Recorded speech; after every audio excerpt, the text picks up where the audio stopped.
And welcome to my new video. Now in this video I'm going to show you what is the hysteresis loss. Now in my previous video, magnetic circuits, 10 hysteresis, electric machinery, look down at my comment section or in the description, you can see the full playlist. In the 10th video I explained the concept of hysteresis, and I said that there are also some hysteresis losses in the magnetic circuits, and now I'm going to show you how you can calculate what are the power losses in magnetic circuits. And in my next video I'm going to show you, I think, eddy current loss. So those are hysteresis loss and eddy current loss are the losses in magnetic circuits, and that's the core losses in electric machinery.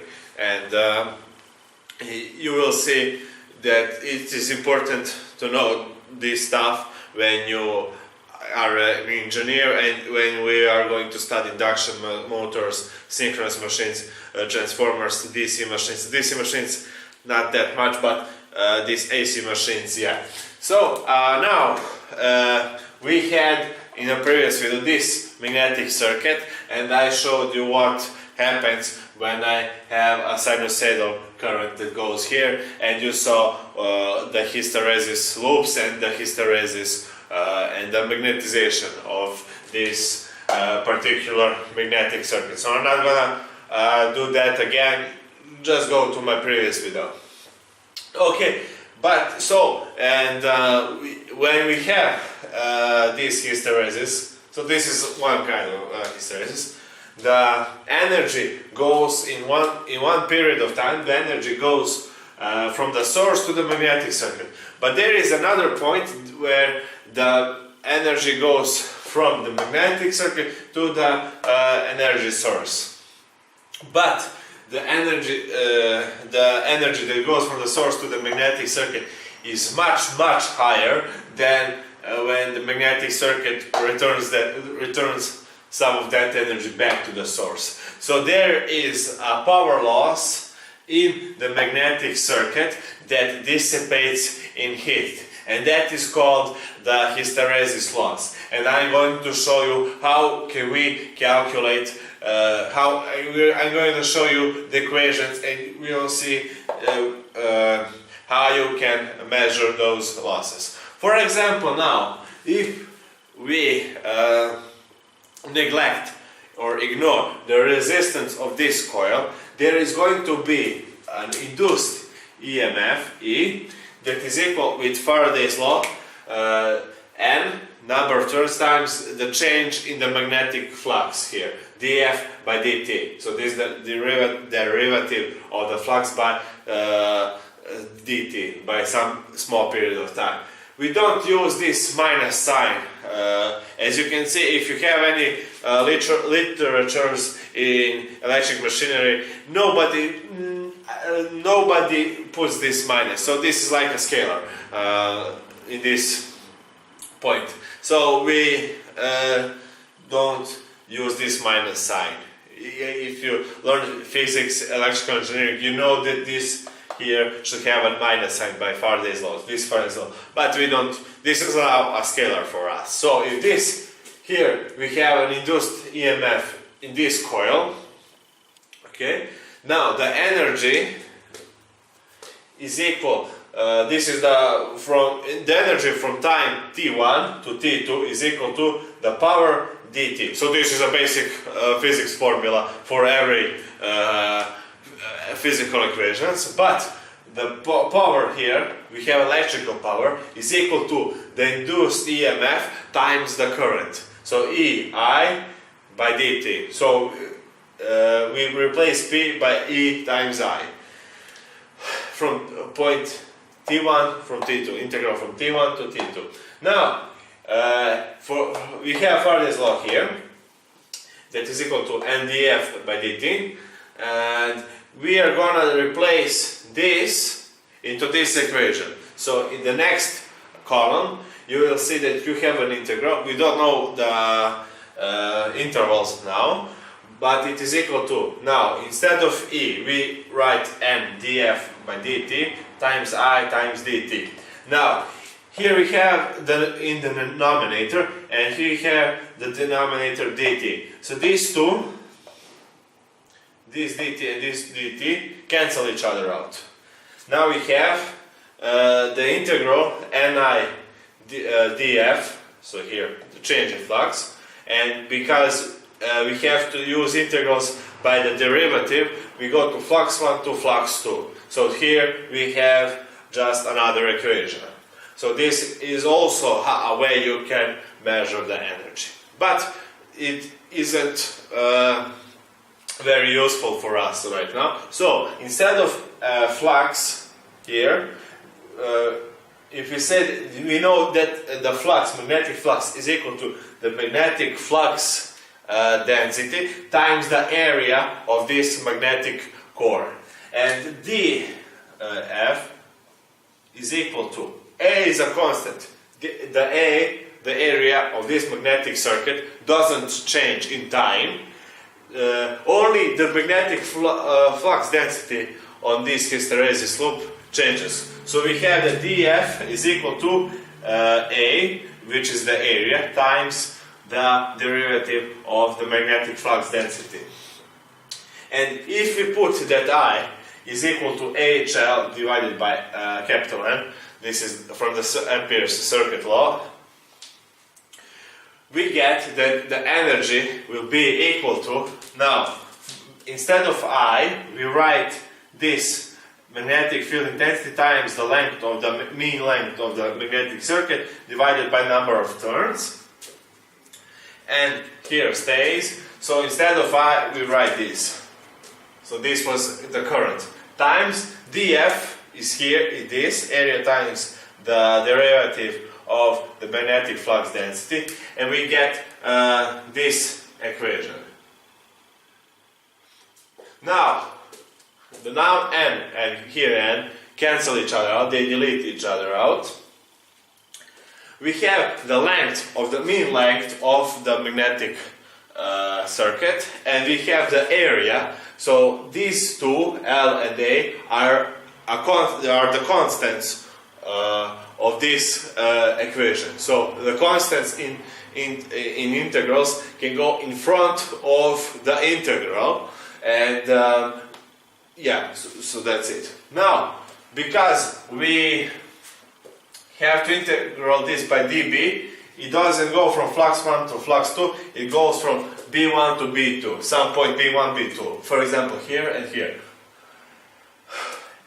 H is also a constant. No, it's not a constant, that is changing because H here changes with current here. But current is also changing, so H is also, magnetic field intensity is not a constant. So we have LA, which is length and times the area, is equal to the volume of the magnetic core. And here is the formula for the energy. Now, here is the formula for the energy. We have that the energy is equal to the volume of the core, because L times A, the area times the length, is equal to the volume of this magnetic core. And we have this integral that goes from B1 to B2, h dB. Okay, now this is a formula for the energy with magnetic circuits. We want to know the H and B characteristics. Now we have not same thing, but we are going to measure the energy of one cycle, of one period of time of this alternating current, which is equal to volume of the core times the closed loop integral. So this is a closed loop. We go from here, here, and here. Yeah, this is the closed loop. So this is one cycle here, and this is the integral of the closed cycle. So we don't have B1 to B2 like here. We have the integral of the closed loop. Now, if you learned integrals in maths, you would know that this here is the area of the BH loop. So here this here is the area of the BH loop. So all of this in one cycle. Now, area of the BH loop, and the energy of the one cycle is equal to the volume of the core times the energy density of this BH loop. So here, this W index H is called the energy density. So energy density times the volume, you'll get energy. So now we know what is the energy per one cycle equal to. That is equal to the volume of the core times the area of the BH loop, which is equal to the energy density of magnetic energy density of this hysteresis loop. Now the power loss, so the hysteresis power loss is equal to the energy times the frequency. That's a physics formula. Now we get that the volume core times the energy density times the frequency is equal to the power in hysteresis power loss. So this is the power that will dissipate in heat, and heat is very bad in electrical engineering, and so the magnetic construction, the mechanical design of the magnetic circuits are very important. So this is the formula. Okay, now this is the area of the BH loop, and that is very, very hard. There are no specific mathematical formulas that you can measure this area. So, engineer from General Motors called Charles Steinmetz said that the area of the BH loop is equal to some constant that depends of the material times the maximum value of the magnetic flux density powered by n, which varies from 1.5 to 2.5. Okay, and this is the formula this is the same formula. This is a constant that depends on the volume. K index H is the formula. Sorry, is the constant that depends of the volume of the core and the ferromagnetic material. This here is what I said right now, and times the frequency. In real life you won't measure this, but this just shows you that the core loss, the magnetic core loss, goes to hysteresis loss, and there is another loss called eddy current loss, which I will show you in my next video. So yeah, that's why I said that you want this area to be smaller. So this is the power loss in the magnetic core. So you want this to be higher. You want this to get more higher, but you don't want to be wide. You want to make it thinner as much as possible, so that the area will be smaller and the power loss in hysteresis loss, the hysteresis loss be lower. So the thinner the hysteresis loop, the better. So you can see some.